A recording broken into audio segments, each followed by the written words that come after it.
different. We are going to provide an honest look at Ole Miss athletics, the fan, by the fan, and the fan. That is what we do. Hell be to me. I'm just kidding. Tune in for some Ole Miss sports news. We're going to give it to you straight. Yeah, right now. The podcast starts now. It happens now. Holy cow. Listen to me. It's starting. Well, it's going to start right about now. Good morning, good morning, good morning. I hope everybody is doing fantastic. I am doing pretty fantastic. After an 18-point win by the Rebs last night over the Bulldogs, 64-46 in the first game of the basketball egg bowl. Pretty nice situation. Ran into a team that they could win by defense and rebound and play normal basketball, and they did not. We're not required to have the shooter present. They just do not have.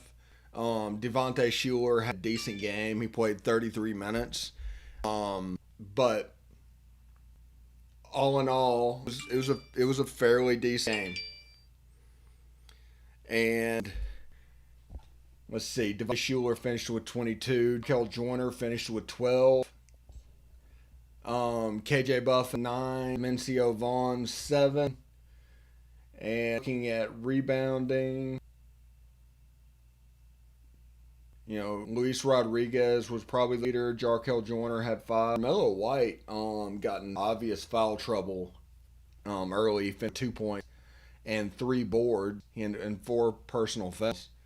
So, all in all, Ole Miss 64, Miss State 46, 18-point win in the basketball egg bowl. So that's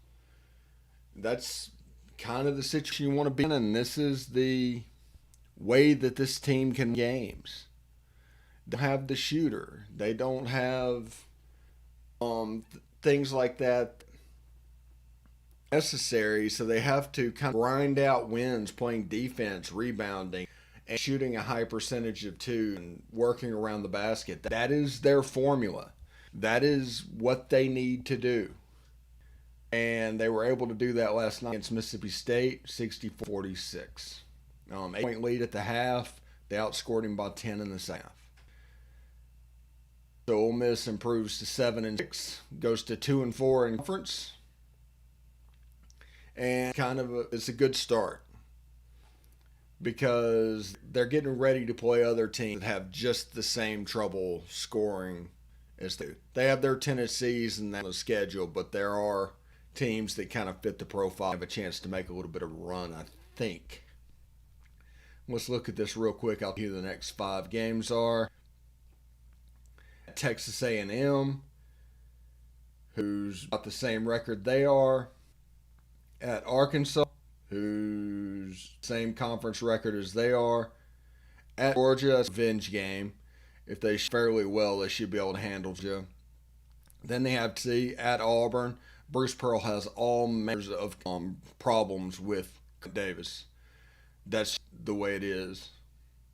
South Carolina, they got their seat kind of got hijacked by COVID. Mississippi State, we just saw last night what they do. Mizzou is pretty good. They're on the schedule. Tennessee's on the schedule. Vanderbilt's there. They're winning in conference, and they close with Kentucky. Kentucky is now in 2 in the EC, even though they're 4-8 overall. So that's the road that Ole Miss has moving forward. I mean, they let one get away to Wichita State late in the game. They got blown out by Alabama, blown out by LSU. They collapsed into the game against Florida. Kind of the same story against Georgia, except that their collapse was about the 9-minute mark is when Georgia went on their run. So the talent's been there for about 30 minutes in a game. The problem is the game 40 minutes long. So once the consistency gets there, it'll be all right. But the problem is at the beginning of the season, COVID just hijacked team. South Carolina is going through a lot of the same stuff, but they're behind other teams competitively because they missed 3 or 4 weeks of practice, and they're just kind of coming together. and the 4 games to start the season when they came back, that cut on practice time. There's a huge thing in regards to practice time, and the fact is Ole Miss did not have a shooter.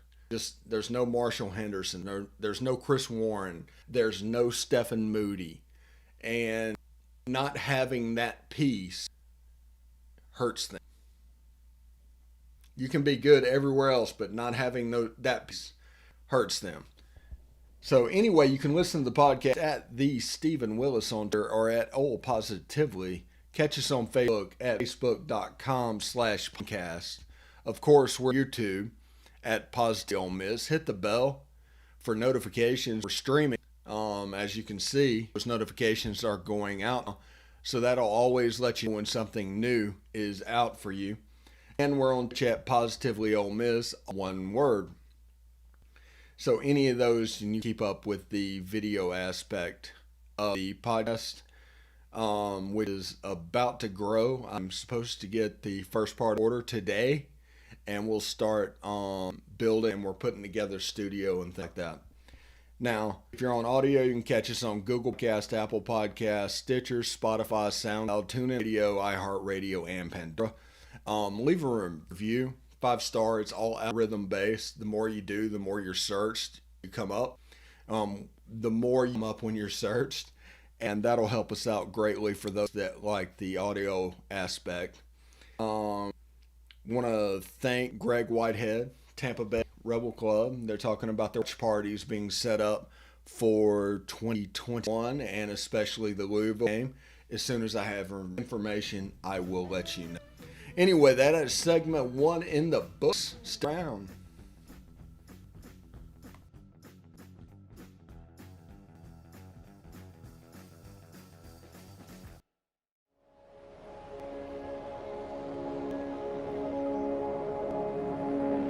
Only 10% of us enough daily exercise.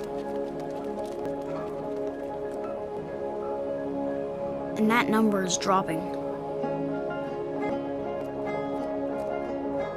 Nearly 30% of them are overweight or obese. We spend 6 hours a day in front of the screen. As a result, we now have a shorter life expectancy than our parents. But give us a start in sports and never stop. Learn how at activelife.ca. Hey, this is Stephen Willis from Positively Ole Miss. We're almost done with this break. We'll be back with information quite soon. The military has been in every generation of my family, and so has VA. It wasn't easy for my dad after Vietnam, but VA, him and my mom, the home they'd always wanted. Michael's been coming to VA since World War II. They even helped him lay to rest one battle buddies from Normandy. And me, I've been their footsteps and served with pride. And now out of the military, the GI Bills help with school. Every generation of my family has served, and VA served us all.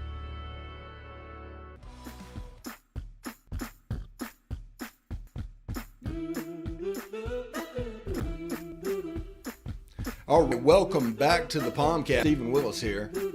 Today, on our exit interviews, we're going to go over coaching. Remember, with this podcast, we talk about basically football, basketball, and baseball, but we're going to talk about football 75% of the time. It's the main sport that's out there. It's the main one that people truly care about.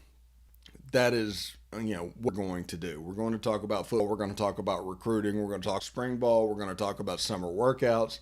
We're going to talk coaching. We're going to do all of that stuff. We're going to stretch it over a year. Now, coaching exit interview, which is kind of difficult to do because Lane Kiffin is undoubtedly an A. There's no doubt about that. But the coaching exit interviews is about the whole side. And they had let go the defensive line coach, which means he got one of his hires wrong. So I'm going to make a B-. Now, after the bowl game, we've lost Blake Gideon and John Finley. John Finley went to Oklahoma, and Blake Gideon went to Texas. We've replaced Blake Gideon with the special teams coach that was already at Texas with Tom Herman. So My prediction, like, we have not hired the defensive line coach and we have not hired the tight end coach. Well, obviously, because it just happened. But the defensive line coach, until I hear otherwise, I've been almost since the beginning saying Jimmy Brumbaugh.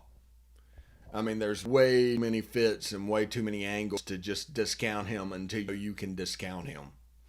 And anybody that does so, and they put in their names and everything, and they come up with all these other names, but Jimmy Brumbaugh. And it will be interesting to see where this ends. Now, Jimmy Brumbaugh, as I mentioned before, he got fired during the season at Tennessee, which probably turned to be a pretty good thing for him after what went on this offseason in Rocky Top land. He's also been at Kentucky. He's been at Colorado. But most importantly, he was the defensive line coach at Maryland when DJ Durkin was the head coach. What does that mean? He knows the system. He knows what he wants. He's lived in that world. They know they can coexist. They know it's a fit. So there's a lot of advantages that he has. Now, it comes down to, does it fit with Lane Kiffin? Because we know it fits with DJ Durkin. So in his system, Jimmy Brumbaugh would fit. He just would. And basically, DJ Durkin has to convince Lane Kiffin that he's good for his overall staff, especially when it comes to recruiting drops. There's other avenues in coaching. So that is where, until I see another name that is just really hitting home with defensive coach, I'm going to think Jimmy Brumbaugh. And I have thought Jimmy Brumbaugh for about a month at this point. But now, all of a sudden, the weathermen are joining along with that. Now, with the Joe Jon Finley thing, and this is just my opinion and what I would do, is I would take Derek Nix and move him down to tight ends. Everybody's like, oh, what are you doing, Steve? Yeah. Well, just listen. Take Derek Nix and move him down to tight ends. He's the recruiter of Mississippi. That's the reason you want him on staff. And the head coach is a wide receivers coach background, just so you know. And then I would go get T. Martin to coach wide receivers. That's his position group. He's fairly familiar with the South Alabama area. It'd help you in recruiting. And would be a net plus if you brought in, and that would handle both of those. The other thing is something you might want to do in the meantime is just move Derek Nix down to that position and bring Michael Spurlock in if T. Martin doesn't know. That is what I would do. But the name to pay attention to in the defensive line is Jimmy Brumbaugh. And pie in the sky wish for the Joe Finley is the move Derek's down and get T. Martin. It provides an opportunity. But as it comes to coaching, we basically have one project that we're going out with Tom Malone, who had a Final Three of Tennessee, Texas A&M, and Ole Miss. Tennessee was in there whenever they had Jimmy Brumbaugh. See that again? See how that's hitting numerous boxes on that. So Tennessee's kind of out of it now because of everything that's going on. So between Texas A&M and Ole Miss, and Talik Robbins was between Texas A&M and Ole Miss won that one. So with Tywone Malone, he would be the number one recruit day one in the class. The highest ranked and everything. Plays on the defensive line.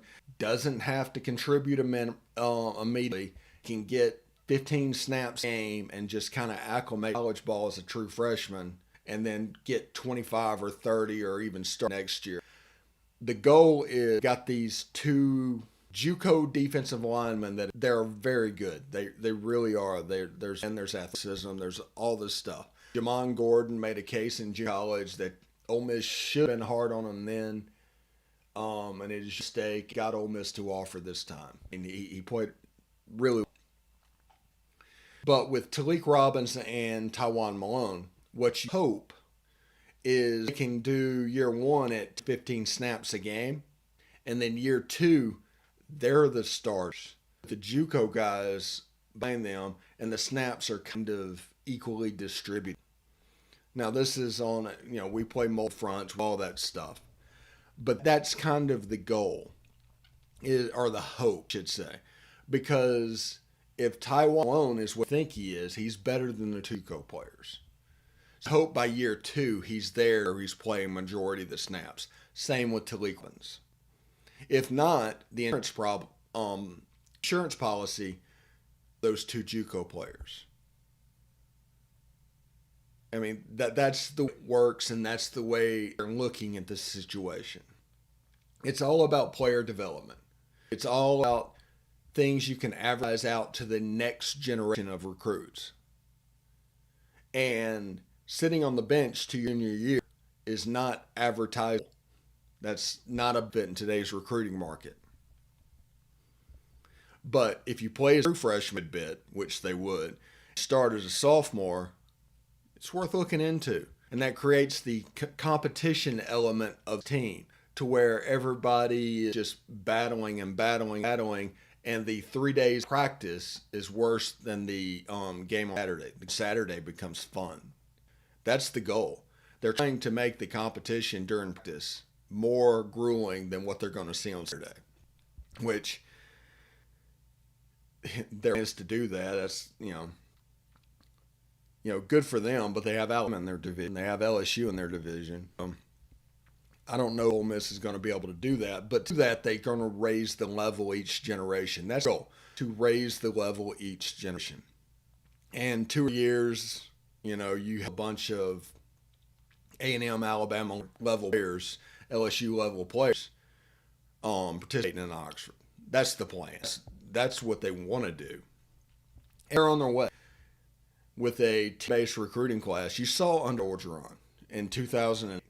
Now, he might have been an idiot on the field and did a bunch of stupid stuff. Ole Miss went 4-7, 3-8, and 4-8, or whatever it was.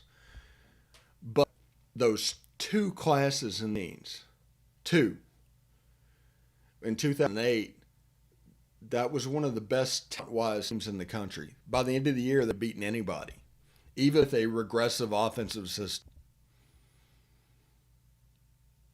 Minds back in the late 80s, 90s. Even with that, they were able to go toe-to-toe. I mean, they had Alabama on the ropes. I think that was the year Alabama went undefeated, like McElroy. And it shows you what two highly well-thought-out, well-evaluated classes can do. Let's look at 2014. That's built off of 2011, 2013. Or 2012, 2011 and 2012 got you a Sugar Bowl and another Access Bowl, 2 recruiting classes. And that was just adding another class that was in the 20s, I think, in 2013 or something like that. That shows you the level that it can go. You need 2 really well-evaluated classes. You don't have to do it every year. You need 2 per cycle. Now, they graduate every 4 years, and if they're really well evaluated, they're gone to 3. Anyways, around, we got a lot more POMcast to go.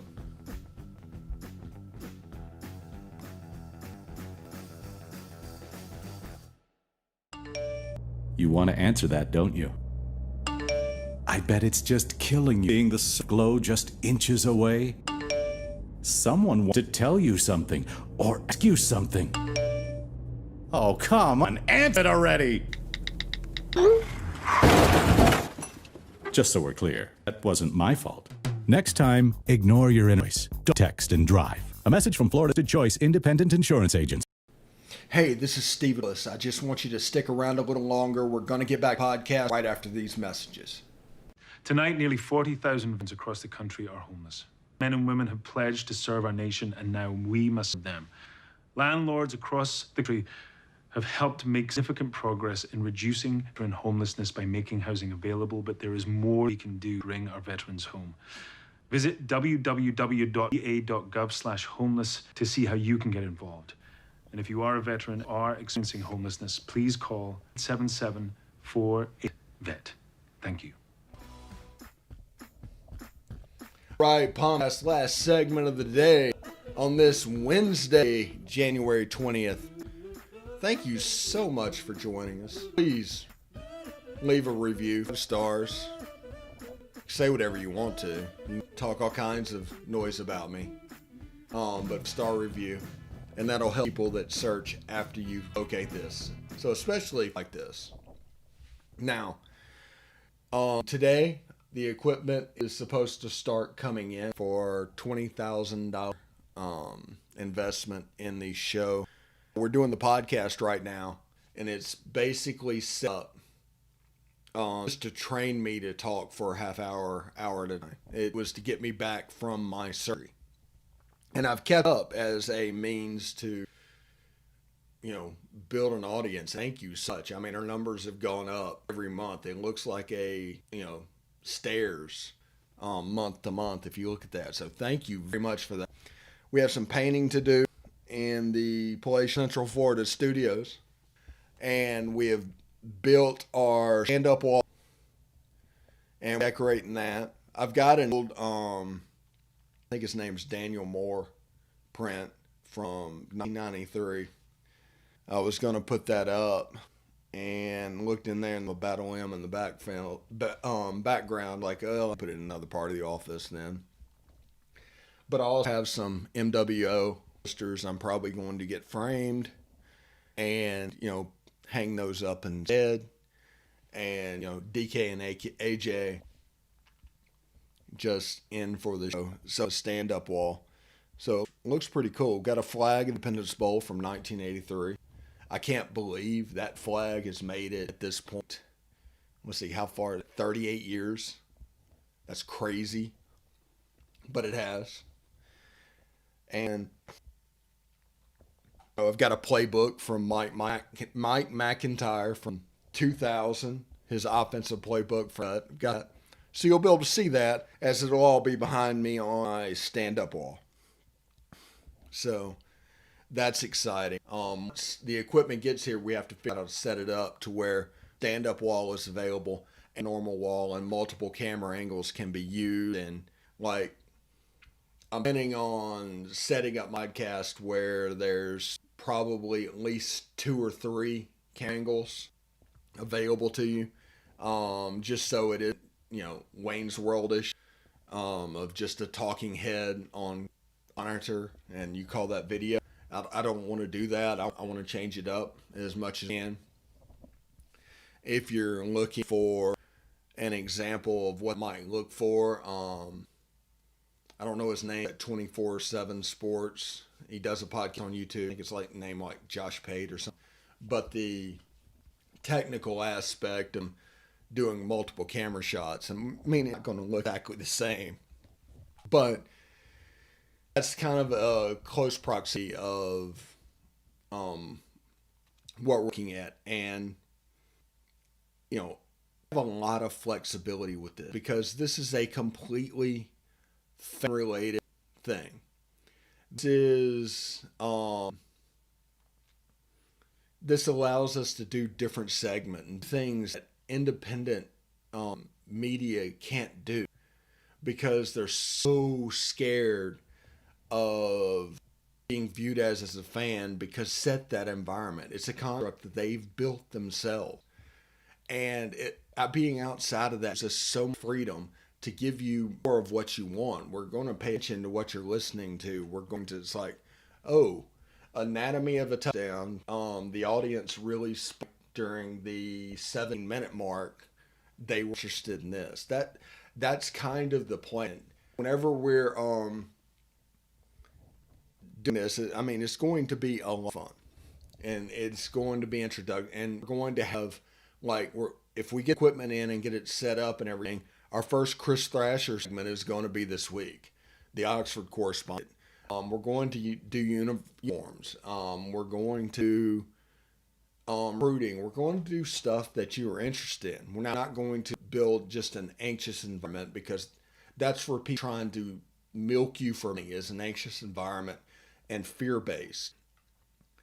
And you do that in recruiting, you can do that in coaching. I mean, anytime somebody brings up a Lane Kiffin thing from a pay side, well, they're to do a subscription sell, so okay.